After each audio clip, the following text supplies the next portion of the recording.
청자 여러분, 안녕하셨습니까? 오늘은 스가랴서 강의 10번째 해로서 스가랴서 2장 5절 13절 말씀을 제가 봉독해 드립니다.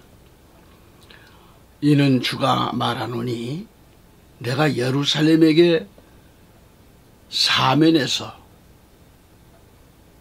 불의 성벽이 될 것이요 그 성읍 가운데서 영광이 될 것이기 때문이라 하더라. 주가 말하노니 나오라. 그리고 북쪽 땅으로부터 도망하라. 이는 내가 너희를 하늘의 내바람처럼 널리 흩어지게 하였습니다. 주가 말하노라. 오 바빌론의 딸과 함께 거하는 시온아, 내 스스로를 구제하라. 이는 만군의 주가 이같이 말함이라. 그 영광 후에 그가 너희를 약탈한 민족들에게 나를 보내셨나니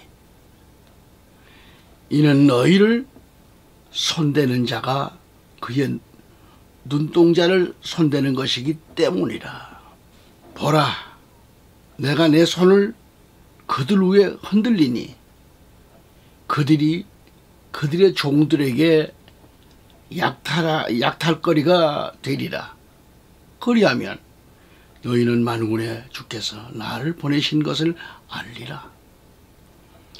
오 시온에 따라 노래하고 기뻐하라. 이는 보라, 내가 왔고 내가 내 가운데 거할 것이기 때문이라. 주가 말하노라. 그 날에는 많은 민족들이 주께 합류하여 내 백성이 되리라. 그러면 내가 내 가운데 거하리니 너는 만군의 주께서 나를 보내신 것을 알리라. 주께서는 거룩한 땅에서 유다에게 그의 몫을 유업으로 주실 것이며 예루살렘을 다시 택하시리라. 오 모든 육체들아, 주 앞에서 잠잠하라. 이는 그가 그의 거룩한 처소에서 일어나심이니라. 아멘.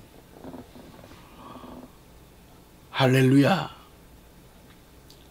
전국에서 해외에서 이 방송을 구독해 주시는 애청자 여러분, 오늘도 주님의 은혜의 날입니다. 오늘 하나님께서 허락하신 스가랴서를 중심에서 말씀을 선포할 때 하나님의 크신 은혜와 성령님의 도우심이 함께 하시기를 우리 구주 예수 그리스도의 이름으로 축원합니다. 이 시간 스가랴 2장을 중심으로 주제가 시온에 따라 노래하고 기뻐하라. 이에 대해서 말씀을 상고하면서 부제로는 예루살렘을 다시 택하시리라. 이에 대해서 말씀을 선포하면서 여러분과 함께 은혜를 나누기를 원합니다. 할렐루야. 자, 오늘 본문 스가랴서 2장 5절에 보면 이는 주가 말하노니 내가 예루살렘에게 사면에서 불의 성벽이 될 것이요 그 성읍 가운데서 영광이 될 것이기 때문이라고 하더라 그랬습니다. 하나님께서는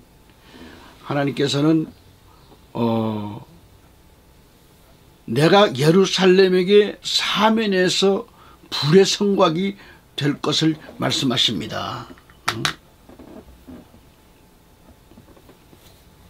하나님은 불의 성곽에서도 주의 백성들을 보호하시며 사탄 마귀 원수들을 불로써 멸하실 것을 이렇게 가리킵니다. 이어서 그 성읍 가운데서 영광이 되실 것을 말씀하십니다. 다시 말하면 우리 하나님은 이스라엘 백성들인 우리에게 진정한 축복이 되실 것을 가리키는 거죠. 복이 되실 걸 가리킵니다. 이사야 60장 19절에 보면 태양이 더 이상 낮에 내 빛이 되지 아니할 것이요 달도 광명으로 내게 빛을 내지 아니하리니 오직 주께서 내게 영원한 빛이 되시며 내 하나님이 내 영광이 되시리라. 스가랴 4장 2절 가서 보면 그 날에는 주의 가지가 아름답고 영화로운 것이요 땅의 열매는 이스라엘의 피난자들을 위에 훌륭하고 아름답게 되리라. 이사야 시편 46편 9절에 그가 땅끝까지 전쟁들을 그치게 하시나니 활을 꺾고 창을 두 동강 내시며 병거를 불사르시는 도다라고 하셨습니다. 할렐루야. 오늘 본문 스가랴서 2장 6절에 주가 말하노니 아하 나오라 그리고 북쪽 땅으로부터 도망하라. 이는 내가 너희를 하늘의 네바람처럼 널리 흩어지게 하였습니다. 주가 말하노라 하셨습니다. 내가 너희를 하늘의 네바람처럼 널리 흩어지게 하였음이라고 하셨어요. 하나님은 이스라엘 백성들을 북쪽 땅으로부터 도망하게 하신 다음 그런 것처럼 세계 곳곳으로 흩어지게도 하시고 사로잡혀 가게도 하시고 다시 돌아오게도 하신 것도 하나님이시라고 했습니다. 쫓겨난 자식처럼 처참한 꼴이 되었다가도 다시 하나님의 은혜로 돌아오게 된 것도 하나님이시다 이 말이죠. 하나님. 그래서 누구든지 하나님이 열어주신 구원을 기다릴 줄 알았다면 그 기회를 붙잡아야 합니다. 그러기에는 결단성이 필요하겠죠. 하나님이 열어주신 기회를 누가 막을 수 있는가? 북쪽 땅으로부터 도망하라는 이 말씀의 의미를 알아야 합니다. 말씀에 순종해야 합니다. 본문 7절에 보면은 오 바빌론의 딸과 함께 거하는 시온아 내 스스로를 구제하라. 내 스스로를 구제하라고 했습니다. 다시 말하면 너는 그곳을 피하라는 거죠. 피하라. 8절 가서 보면은 이는 만군의 주가 이같이 말함이라. 그 영광 후에 그가 너희를 약탈한 민족들에게 나를 보내셨나니 이는 너희를 손대는 자가 그의 눈동자를 손대는 것이기 때문이라고 했습니다. 여기서 이스라엘을 약탈한 민족들은 누구예요? 바로 바벨론입니다. 바벨론이나 또 메데파사를 가리키고 있습니다. 하나님께서는 이제 이스라엘을 약탈하고 이 괴롭힌 열국 민족들에게 메시아를 보내신 것은 이스라엘 백성들을 구원하시는 하나님의 영광이 나타나기 시작한 까닭입니다. 그 영광 후 그랬어요. 그 영광 후에라고 했는데 히브리 원문에도 영광 이후에라고 했어요. 다시 말하면 하나님께서 메시아를 보내셔서 이스라엘 백성들을 구원하는 영광이 나타나기 시작한 후라는 그런 의미죠. 또한 그가 너희를 약탈한 민족들에게 나를 보내셨나니 그렇게 말씀하셨는데 메시아께서 자기를 가리키는 말씀인데, 하나님 아버지께서 그를, 이스라엘 백성들을 약탈한 민족들 열국에 보내셔 이스라엘 포로들을 건져내시도록 보내셨다, 그런 뜻입니다. 여기서 말씀을 정리한다고 하면, 보내신 자는 누구예요? 하나님이시고, 보내심을 받은 자는 하나님의 사자, 곧 메시아를 가리킵니다. 다시 8절 보면은, 이는 너희를 손대는 자가 그의 눈동자를 손대는 것이기 때문이라고 했어요. 이 말씀의 의미는 무엇일까요? 너희를 손대는 자가 그의 눈동자를 손대는 것이기 때문이라고 했는데, 예컨대 아이의 엄마가 이 아이에게 손대지 말라, 이 아이를 괴롭히면 가만 안 둔다고 했듯이, 누구든지 하나님의 백성을 방해하고 돌아갈 길을 막는 자는 하나님의 눈동자를 손대는 사람 같다라는 그런 의미가 있는 겁니다. 누구든지 내 백성을 손대는 자, 하나님 백성을 손대는 자는 하나님의 눈동자를 침해하는 자와 같다, 그런 얘기예요. 그리고 9절 말씀 이어보시면, 보라, 내가 내 손을 그들 위에 흔들리니 그들이 그들의 종들에게 약탈거리가 되리라. 그리하면 너희는 만군의 주께서 나를 보내신 것을 알리라 하셨습니다. 보라, 내가 내 손을 그들 위에 흔들었다고 하는 것은 큰 세력을 동원 안 하고도 극히 적은 미미한 사역으로도 이스라엘의 적군들을 치실 것에 대한 예언의 말씀입니다.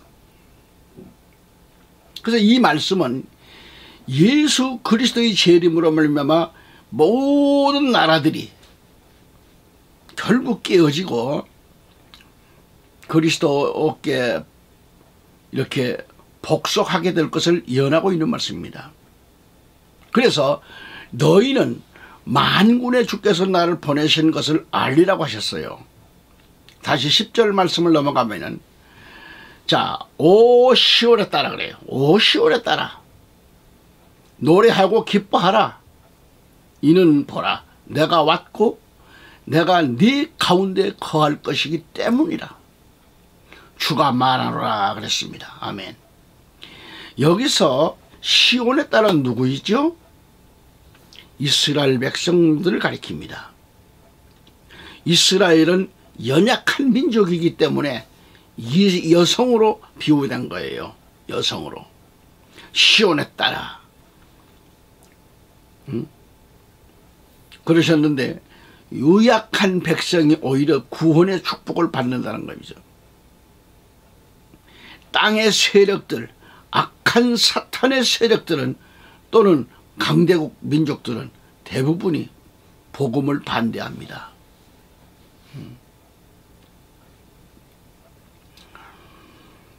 유대 베들레헴 이 조마한 나사렛에서 태어나신 예수 그리스도로 말미암아 땅 위의 모든 민족들이 주님께로 돌아오게 된다, 이 말이죠.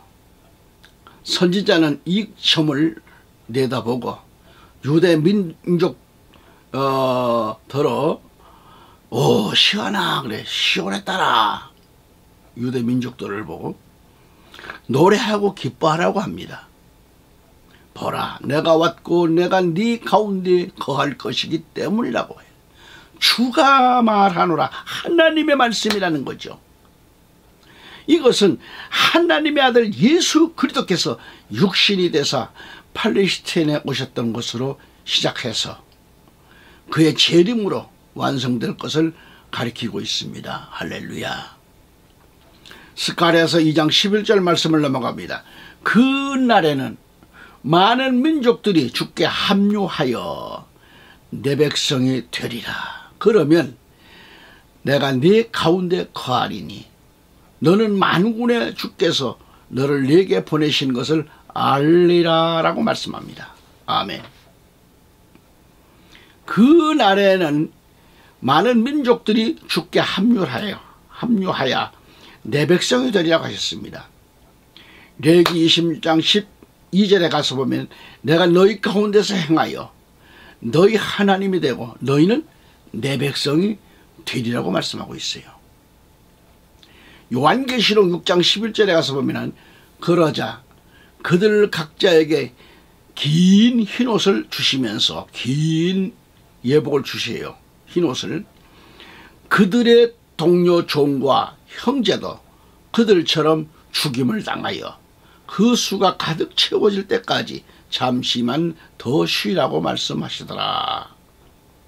계시록 7장 9절에 가서 보면 이 일 후에 내가 보니 보라 모든 민족들과 족속들과 백성들과 언어들에서 온 아무도 셀 수 없는 큰 무리가 흰옷을 입었다래. 흰옷을 입고 그들의 손에는 종려나무 가지를 들고 보좌 앞과 어린 양 앞에서 서서 계시록 7장 13절에 그때 장로 가운데 한 사람이 대답하여 나에게 말하기를 흰 옷을 입은 이 사람들이 누구이며 어디서 왔느냐 하기에 그랬습니다.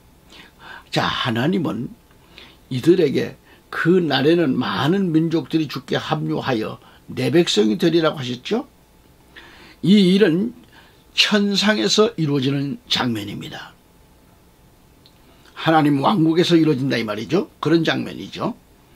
12절에 주께서는 거룩한 땅에서 유다에게 그의 몫을 유업으로 주실 것이며 또 예루살렘을 다시 택하시리라. 13절에 가서 보면 오 모든 육체들아 주 앞에서 잠잠하라. 잠잠하라. 이는 그가 그의 거룩한 처소에서 일어나심이니라. 아멘.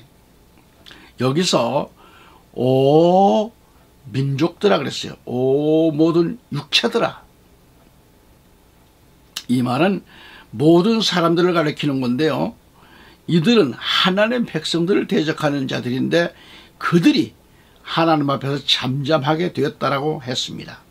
그러니까 하나님 앞에 부끄러움을 당하게 되어 그야말로 유구무원의 처지에 빠질 것을 가리키는 말씀이에요. 하나님께서 그의 백성들에게 구원을 베푸시며 그의 원수를 심판하시기 위하여 일어나시는 한때가 도래하고 있습니다. 우리 주님 재림으로 말미암아 대심판의 날이 곧 오고야 맙니다.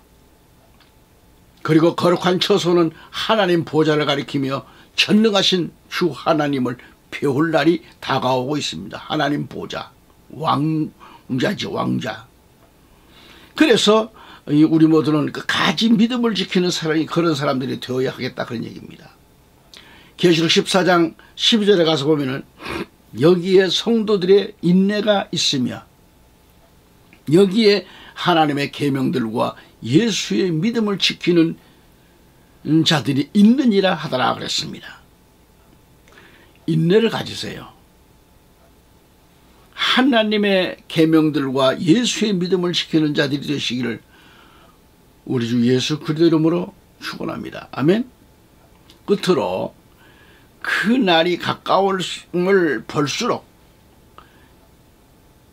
비대면이 아닌 대면 예배가 회복되어서 주님 앞에 영과 진리로 예배를 드리며 이제부터는 흩어지지 않고 모이기를 힘써야 합니다. 아멘.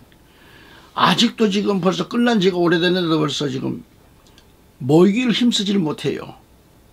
한번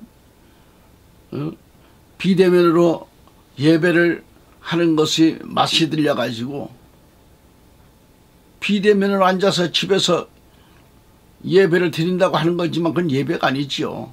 보는 거죠. 보는 것과 드리는 것은 완전 다릅니다. 보는 것은 예배를 드리는 게 아닙니다. 내 몸과 마음을 다해서 하나님 앞에 엎드려서 하나님 앞에 내 몸과 마음을 깨끗하게 정리해서 그 마음을 가지고 예배를 드리고 찬송을 불러야지 더러운 마음 발 뻗고 앉아서 정리된 마음도 없이 흐트러진 마음 가지고 혈기 부리는 마음 가지고 무슨 예배가 집에서 됩니까? 비대면이 예배입니까? 여러분, 여러분들이 예배가 다시 교회 나가서 회복돼야 돼요. 하나님은 예배 처소에서 복을 주시잖아요. 인내를 가져야 돼요. 그래서 어떤 아픔, 어떤 괴로움, 사단 마귀가 내 앞길을 막을지라도 그걸 물리칠 수 있는 게 믿음이에요. 그러니까 여러분, 모이기를 힘써야 된다 그런 얘기예요. 모기를 피하는 어떤 사람들과 같이 그 습관과 같이 하지 말고 오직 권하여 그날이 가까움을 볼수록 더욱 그리하자고 성경은 말씀하고 있어요. 히브리서 10장 25절에 이렇게 말씀합니다. 어떤 사람들의 습관입니다. 습관처럼 우리 자신들이 함께 모이는 것을 저버리지 말고 서로 권면하여 그랬어요. 이제는 권면할 시대입니다. 그날이 가까움을 볼수록 서로 권면해라. 권면하고 그렇게 하자는 겁니다. 가까움을 볼수록. 그러니까 주님 재림의 소망을 가지고 모이는 일에 힘써야 되는 거예요. 다시 회복되어야 합니다. 할렐루야. 그 날이 가까워 오는 것을 볼수록 우리 기독인들은 서로 의지하고 서로 돌아보아 주고 그리고 그리스도의 사랑으로 선행을 격려하면서 신앙생활에 힘써야 됩니다. 아멘. 애청자 여러분, 믿음을 지킨다고 하는 것은 아주 중요합니다. 믿음은 하나님을 상대로, 소망은 자신을 상대로, 사랑은 사람을 상대로 나타내는 거죠. 이것은 뭐예요? 또한 말세를 살아가는 데 있어서 우리 성도의 의무인 겁니다. 말세의 성도들은 하나님께 대한 믿음을 온전케 하고 자신을 향한 소망을 굳게 하고 사랑의 실천에 힘써야 합니다. 아멘. 우리 예수님이 재림하실 때 어떤 징조가 나타나는가? 데살로니가전서 4장 16절의 말씀입니다. 주께서 호령과 천사장의 음성과 하나님의 나팔 소리와 함께 하늘로부터 친히 내려오시리니. 그러면 그리스도 안에서 죽은 자들이 먼저 일어나고 그리고 나서 살아남아 있는 우리도 공중에서 주와 만나기 위하여 그들과 함께 구름 속으로 끌려 올라가리니 그리하여 우리가 영원히 주와 함께 있으리라. 그러므로 이러한 말로 서로 위로하라 이렇게 말씀했습니다. 끝까지 믿음을 잃지 않고 믿음을 지키고 있는 자들에게도 소망이 되지만은 예수님을 영접하고 믿음을 지키다가 예수 안에서 먼저 잠든 자들도 우리 주님 재림하실 때 그와 함께 데리고 오신다고 했습니다. 데살로니가전서 4장 14절에 예수께서 죽었다가 다시 살아나신 것을 우리가 믿는다면 그와 같이 하나님께서는 예수 안에서 잠든 자들도 그와 함께 데리고 오시리라 하셨습니다. 애청자 여러분, 우리 성도들은 오늘 2장 1절에도 스가랴가 내가 다시 눈을 들어보니 그의 손에 측량줄을 가진 사람이 보이기에 했는데 스가랴가 본 것이 무엇이죠? 그의 손에 측량줄을 가진 사람을 보았다고 했습니다. 계시록에 보면 요한에게 지팡이 같은 갈대를 주면서 측량을 하라겠습니다. 계시록 11장 1, 2절에 보면 또 내게 지팡이 같은 그런 갈대를 주며 그 천사가 나서서 말하기를 일어나서 하나님의 성전과 제단과 그 안에서 경배하는 자들을 측량하라. 그러나 성전 밖에 있는 뜰은 남겨두고 측량하지 말라. 이는 그것을 이방인들에게 주었으며 그들이 42달 동안 그 거룩한 도성을 짓밟을 것이기 때문이라 라고 했습니다. 아멘. 이때 성도들이 어느 곳에 있느냐에 따라서 그 위치에 따라서 지팡이 같은 갈대의 자로 측량할 때 성전 안이냐 아니면 성전 밖에 있는 뜰이냐에 따라서 그들의 신분이 결정되는 겁니다. 나와 여러분은 하나님을 섬기는 믿음 안에서 하나님의 성전과 제단과 그 안에서 경배하는 자들로서 측량에 합격하는 축복을 다 받으시기를 기원합니다.